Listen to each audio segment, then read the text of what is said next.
Friends, I have made a great discovery. President Trump is actually Latino, and the reason he's been hating on Latin Americans and other strangers, foreigners, heathens, and so on is precisely to conceal that fact and to, by his vilification of that community, to actually provoke ever more sympathy towards it in the mainstream American society.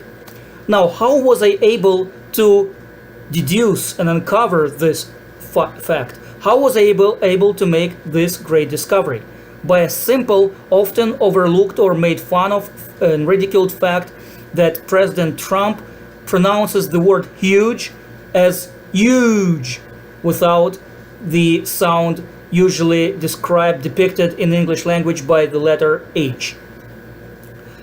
Because it's Spanish and other Romance languages such as Italian, French, Romanian, or Portuguese that usually don't pronounce this sound at all, and thus H is essentially a dead letter in them.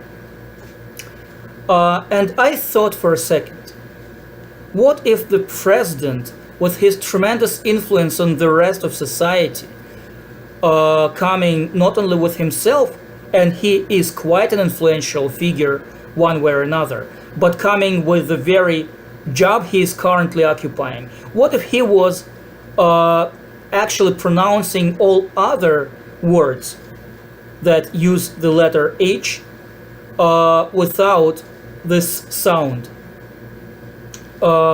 this exhale, so to say? Actually, he might be where we may not just have paid enough attention to it. But imagine for a second, if we were following the lead of a president who was saying heavy instead of heavy, like heavy metal. Hard rock would be hard rock. A common Midwestern greeting would be, how do you do? The city in Texas would be Houston, and so would be the singer from New Jersey, Whitney Houston. However, the street in Manhattan would be then Austin. One of our states would be New Hampshire. A simple hug would be hug, and so on. Sometimes I think that it's probably just fine that our president is not any more Latino than is already expressed is in his manner, his habit of not pronouncing the sound of exhale in the letter huge, because otherwise we would be dealing with a full-blown crisis of American English language.